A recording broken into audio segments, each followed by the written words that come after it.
Welcome back to Skin to It. I'm Dr. Sandy Skotnicki, board-certified dermatologist. And I'm Marlo Sutton, fashion stylist and beauty enthusiast. So today we're launching a really fun couple episodes called Dermatology Detective, which I'm really excited about. Okay. Marlo knows that my specialty or my academic interest is contact dermatitis or rashes to things that come in contact with your skin. And sometimes it's kind of fun. I have to be a bit of a detective to figure it out. Yeah. I think when we really started talking about doing this podcast, it was one of the things that interested me the most, because if I loved hearing Sandy's stories so much that everybody else would. Yeah. And it is incredibly impressive considering all the things that can come in contact with your skin and can cause reactions or irritations, how she can kind of pinpoint it. And usually the patient is shocked. Yeah, there's a huge they are. shock value actually, because like, how did you know?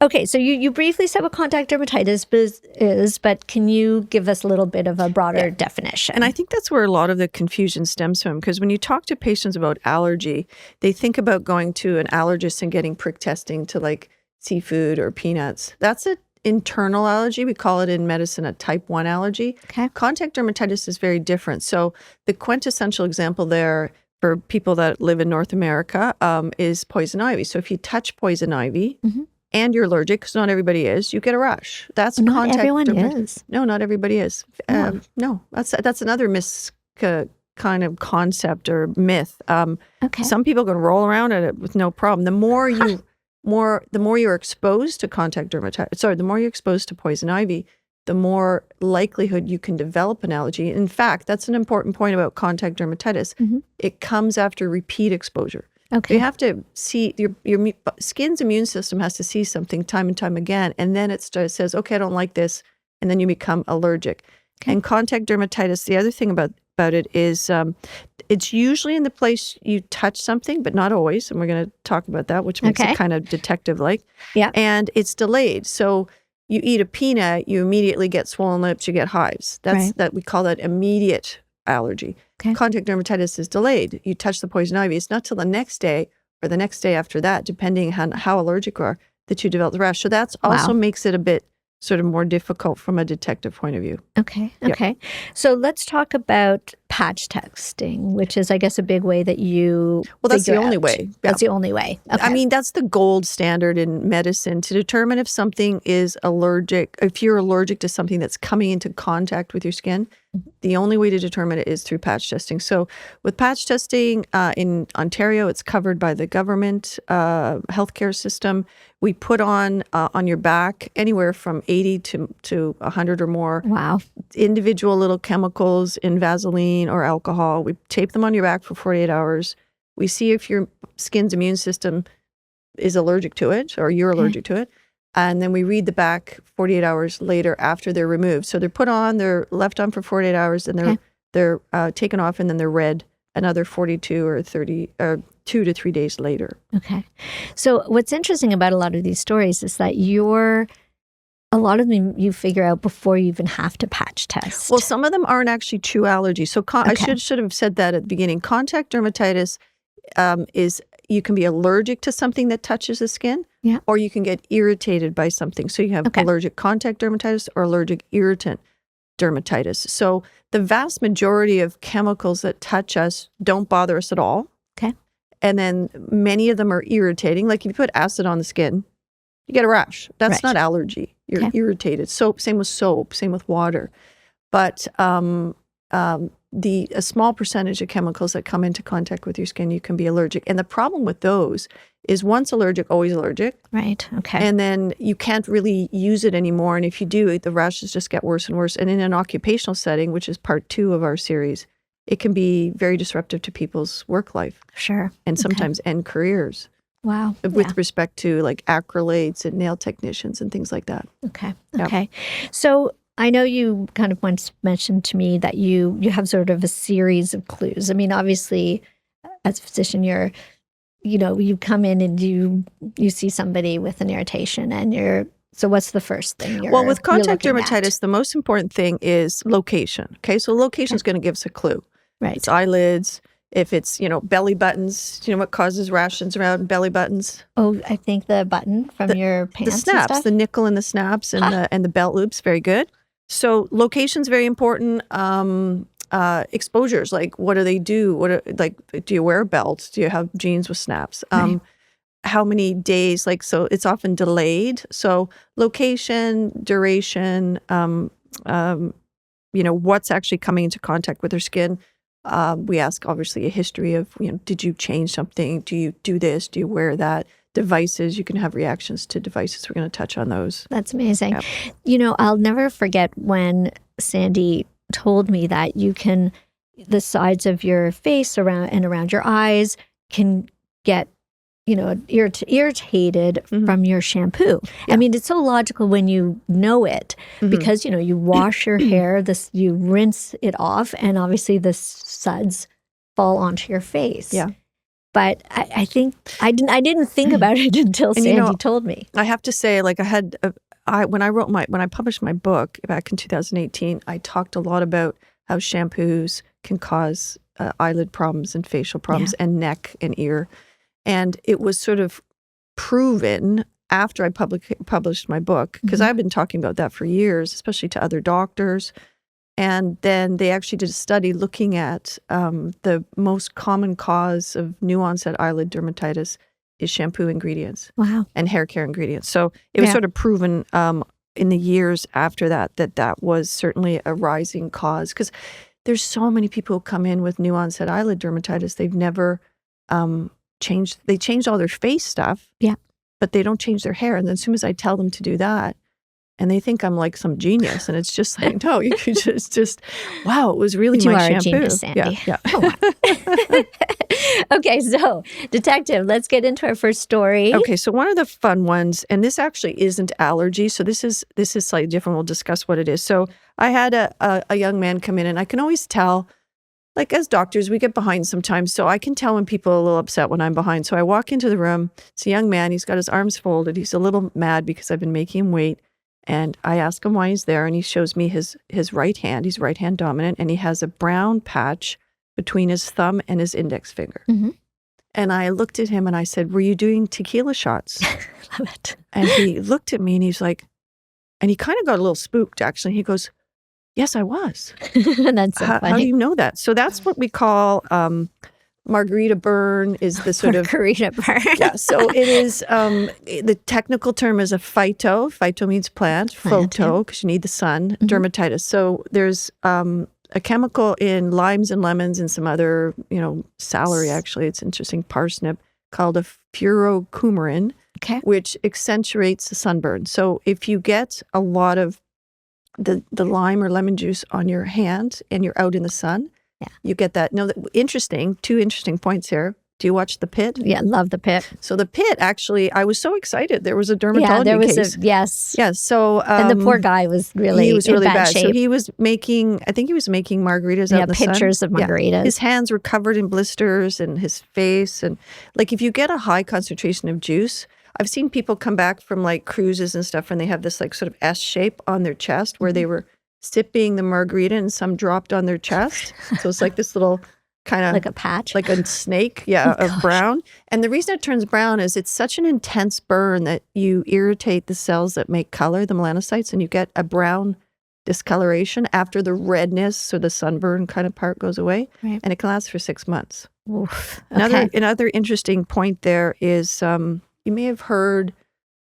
it was a few years back now. There was a sunscreen that was causing blisters on babies' faces. Okay, now that's terrible. Well, the silly thing is the sunscreen manufacturer, and I won't tell you who it was a Canadian brand, was putting lemon essential oil in sunscreen. In the sunscreen, that's crazy. So they were getting phytophotodermatitis from the sunscreen. From the sunscreen, yeah. So, and I actually commented on that in the news. That was crazy. Yeah. That was crazy. So that's clue number one, really, that you talked about earlier, location, obviously. Yeah, location. I mean, I walk in, I go, "Are you doing tequila shots?" The guys thought I was, a mind reader. But it's not. It's location. And then most dermatologists know about that. But the other location is, we talked about the belly button. Yeah. So I had a friend last week ask me, can you look at this rash? And we were at her house and we were having a glass of wine, and she just pulled down her pants and she had 2 patches Does of that dermatitis. happen too often? Oh, yeah.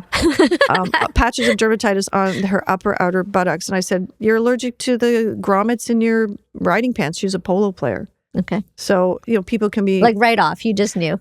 Because it's a very unusual location, right? And Okay. it's symmetric. And I know she showed, I said, bring up a picture of your riding pants. And for sure, she had pockets with grommets. With big grommets on it. The other case there with nickel, one that is very important to me, and I'm going to try to keep it concise here, but patients who need prosthetics and knees, hips, hearts, like you can have nickel or nitol in the material.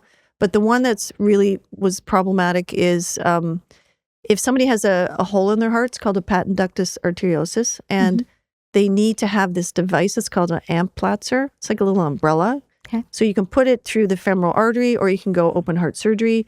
And but if you're allergic to nickel, you can have what's called device syndrome, where you can have migraines, chest pain, sometimes even that's so sudden sad. death. And so they're studying that. They're looking at people that have allergy to nickel and get a device. What are the outcomes? And they're doing a randomized controlled trial. But the problem is nickel allergy in North America continues to rise. Okay.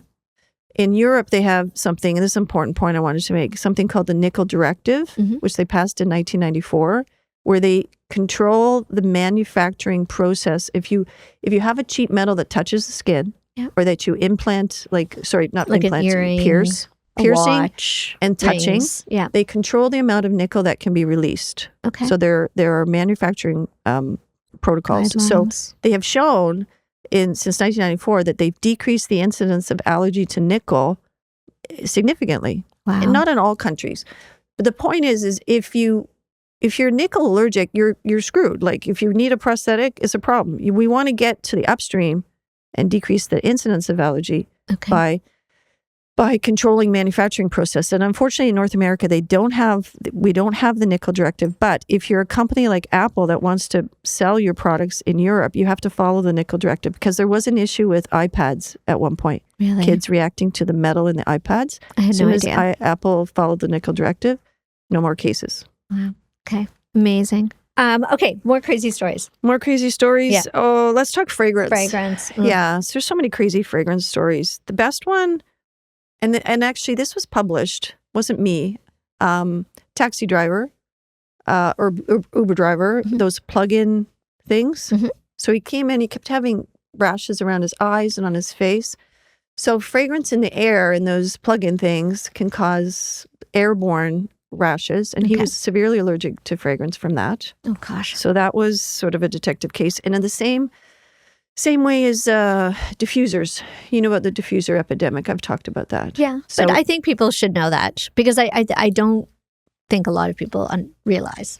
So if you put essential oils into the air in a diffuser, so especially like things like ylang ylang is particularly problematic. Lavender, peppermint, mint, eucalyptus. I've had a case of eucalyptus.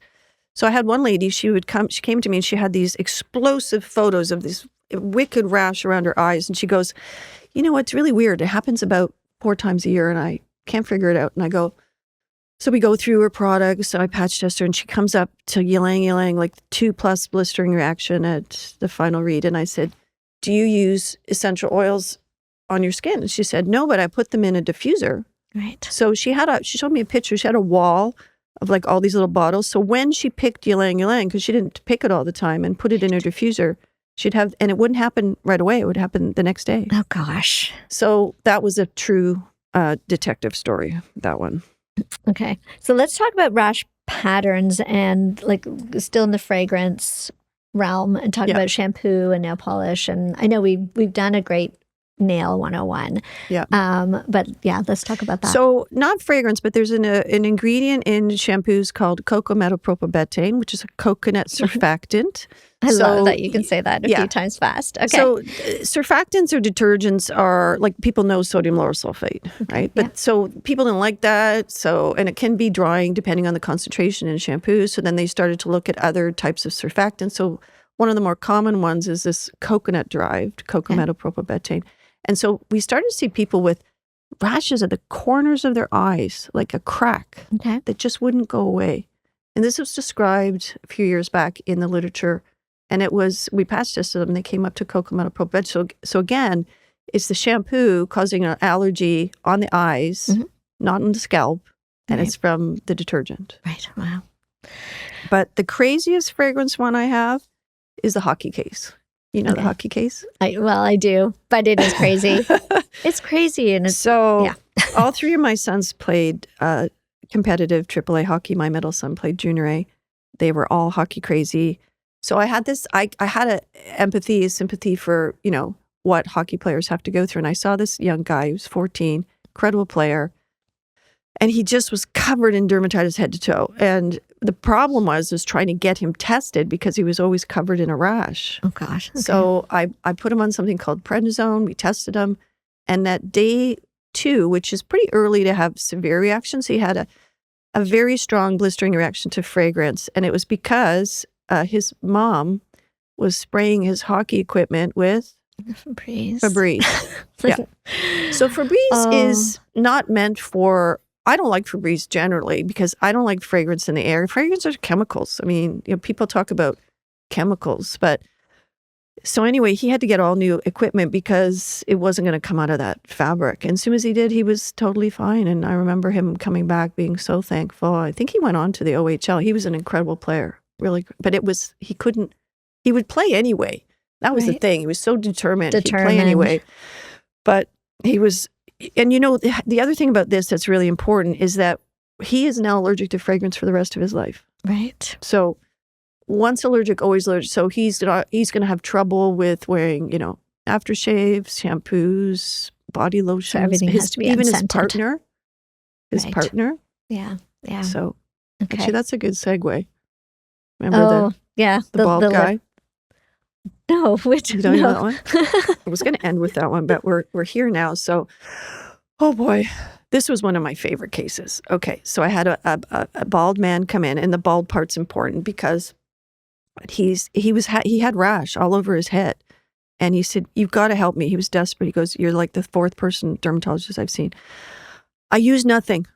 Right. I work in an office. He's not shampooing his bald head. He's not shampooing. I don't wear. I dry shave. I use an electric shaver. I use nothing. What the hell? I have no rash anywhere else. Right. I didn't have eczema growing up. And it was one of those fun things again where I said, "Does your wife have curly hair?" Oh gosh. And he looked at me and he said, "How do you know that?" I love it. And I said, so good. Because people with curly hair have to leave in product. I mean, you have a little bit of curly hair. I have friends that have curly hair. And 99.9% of curly hair kind of leave-in products are fragrance. And they're often very heavily with essential oils. Anyway, long story short, I tested him. He was allergic to fragrance. He stopped it. He came back. He actually brought me candies. He was so happy because he'd had this, and he said, "I'm allergic to my wife." And I said, "No, you're allergic to your wife's hair care product." And actually finding hair care products that aren't fragranced, especially for curly hair, is really difficult. Sure. Yeah. Anything that'll actually work. And I guess the last one is the lip balm. The lawsuit. Yeah. Oof. EOS lawsuit. So EOS, right? Yeah. Those like kind of the bald lip balm. Yeah. So probably one of the more upsetting cases, and I actually did write a letter to the company because I was so upset for this patient. She made it into my book too. Her case made it in. Oh boy, I'm getting emotional even talking about it. So university student, 3 hours away, came in with her mother on prednisone. She'd been on prednisone for almost a year. So prednisone is a high potent steroid that you take by mouth to suppress inflammation. Mm-hmm. Anyway, so she said, "Listen, you got to help me. All I'm using is a bar of shampoo bar from Lush, and I have no qualms calling out Lush here because I don't like their products." And I said, "Okay." So I said, "Listen, you're probably allergic to one of the most common things, which is fragrance. So let's just start there. I mean, unfortunately, I know your Lush bar is natural, but it's heavily fragranced. Sure. Yeah. And you can be a mile away from that store and you know how fragranced it is. And I want to make a point here that the reason that some of these natural products are so problematic, in the bar in particular, is because it's open to the air. Okay. So when you use fragrances that are naturally, they're called fragrance terpenes. Mhm. It's been shown in the literature over the last 10 years that when they oxidize, which means they're exposed to air, they become more allergenic. Sure. Okay. So her problem started Didn't know with, that. she started to use this EOS lip balm. It was strawberry, blah, blah, blah, something. It had fragrant terpene. Because of the size of the ball, it's very much open to the air. Mhm. So she started to get a rash around her mouth. So she said, okay. And there's thousands of these cases, and there was a lawsuit against EOS, a class action lawsuit. So she said, okay, I'm going to stop everything. I'm going to go really natural. I'm just going to get this Lush shampoo bar. Anyway, make a long story short, she's totally allergic. I patch tested her, and she was using this shampoo bar, and her face was, like, when she wasn't on steroid, her face was huge, Wow. covered in dermatitis. And she was like, well, I never suspected the Lush bar because it's 100% natural. Right. And we have had episodes on that. So she basically, it was her first year of university, ruined because of EOS lip balm and Lush shampoo bar. Wow. So it's so sad, and it's so frustrating for people. And that's what I find really great about your stories is that, I mean, I know you've said this before, but quite often people see a couple of other doctors before they come to you. Mm-hmm. And like we said at the beginning of the episode, it's really detective work. Well, I mean, I've been doing this 30 years, so you start to know. And there are, like, people who do what I do, they know this because we see the patterns. We've seen the, another thing I wanted to say about that EOS thing is when the lawsuit was launched, this was before the FDA changed. So there was a Cosmetic Act passed in 2024 in the US. The first time the Cosmetic Act has changed since 1938. And so before that, the FDA had no power to recall anything. Okay. So they couldn't even recall the EOS lip balm. All they could say was, like, I think there's a problem here. And, and right. the company came back and said, we are using everything natural. There's no issue. So now, if that happened today, the FDA would have the power. This is in the US. In Canada, we have more power to say, you've got to recall this. You have to do something about it. Really? Yeah. So interesting. Okay, this is another crazy story. The poison ivy tea. Yeah. Well, yeah, this is a very old case. So this is just one of the craziest cases I've had. So women came in, oh boy, itchy lips, swollen lips. And I said, okay, stop everything. And we stopped the mint toothpaste and things like that, mouthwashes, because those are often a problem. Wasn't getting better. Patch tested her. She was negative. And I was like, okay. So I said, I got to biopsy you because I don't know what's going on, because there's other weird things that can happen in the lips, like granulomas and stuff. So her biopsy came back full of allergy cells. We call them eosinophils. And I said, what are you putting on your lips? And she said, I'm not putting anything, Dr. Skotnicki. I'm only putting what you tell me. I stopped everything. I'm doing what you told me. And I go, okay, detective case here. Okay. What else are you, like, do you have any other health issues? Do you play an instrument? You can become allergic to the metal on the instrument. Okay. Sometimes they, like flute players and stuff, that's the nickel again. And she said, well, I've been having some irritable bowel problems. So I go to a naturopath and I brew up this tea that I take. Gosh. And I said, okay, send me a copy of the ingredients of the tea. So what do you think was in it? Well, poison ivy. Poison ivy. Yeah.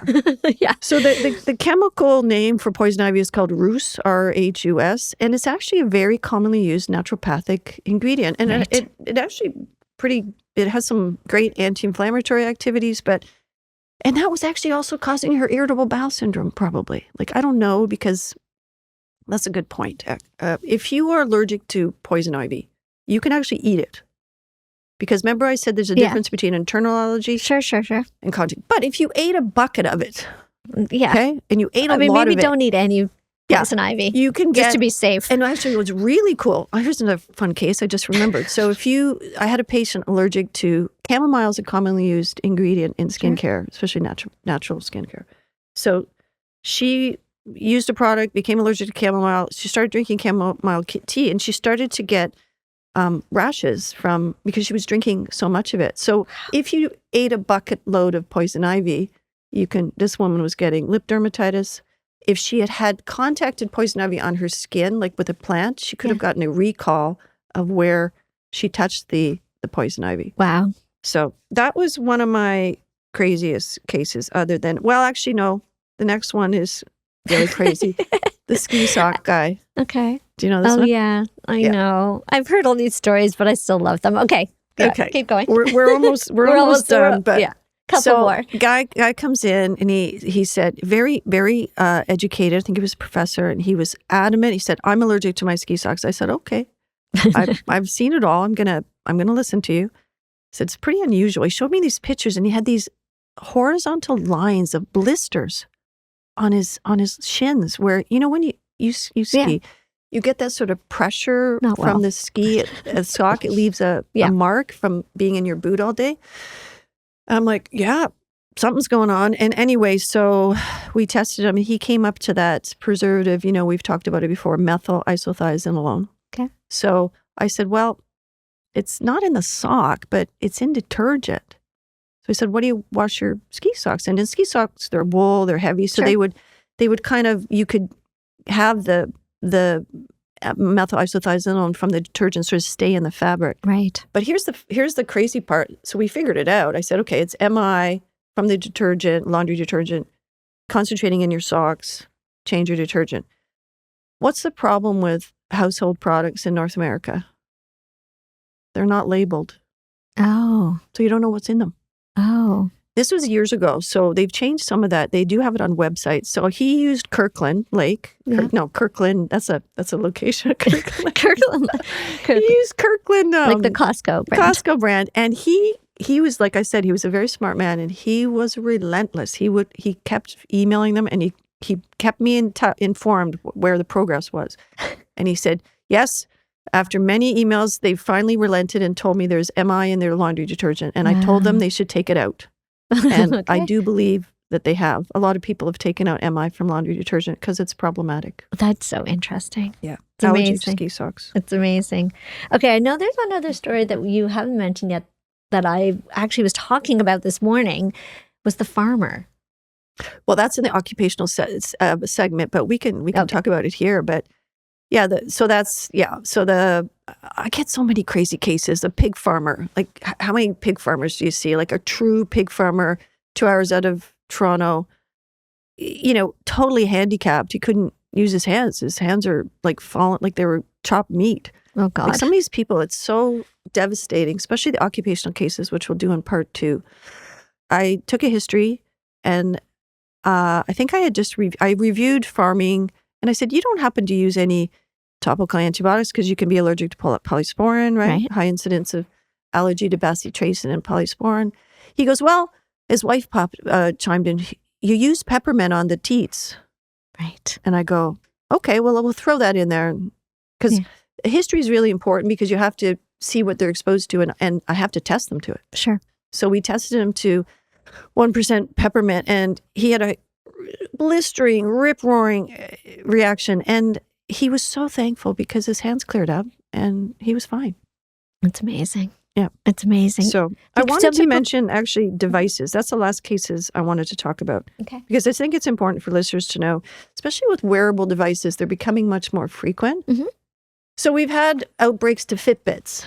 Oh, really? Okay. We had outbreaks to iPads from the nickel. The Fitbit, we never quite figured out. We had outbreaks to glucose monitors. It was an acrylate, a glue. So you can become allergic to your wearable devices. Most of the time it's metal, but sometimes it can be the glues or the acrylates. My son, Brandon, my eldest son, had a reaction to, it's called a safety turtle. Okay. You've seen these things? They still make them. No. It's a turtle with a band that you that you wear. And if the kids go into the water, an alarm goes off. And they're excellent. And actually, they helped me several times because I have 3 sons that were crazy. So he became allergic to the plastic from the turtle watch. Yeah. Yeah.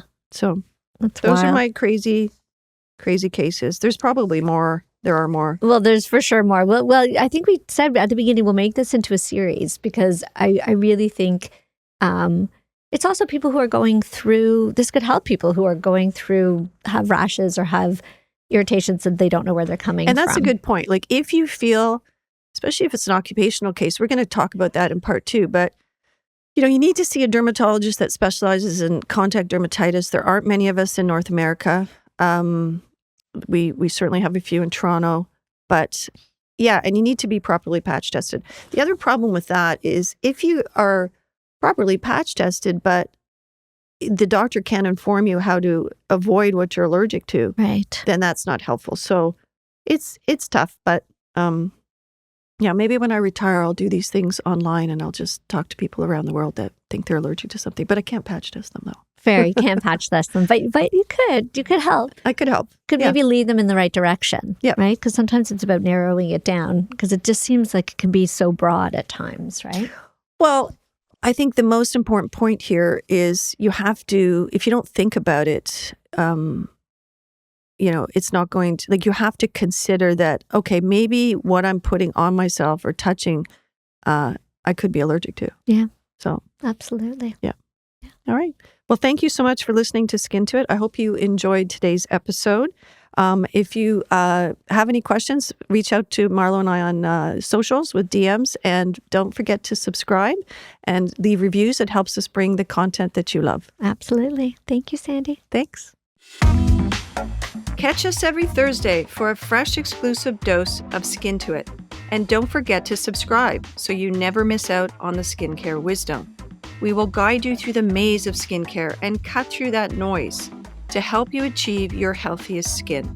Loving our podcast? Share your thoughts and help us grow by leaving a review on Spotify and Apple Podcasts. Until we meet again, see you soon on Skin to It, your guide to healthy skin.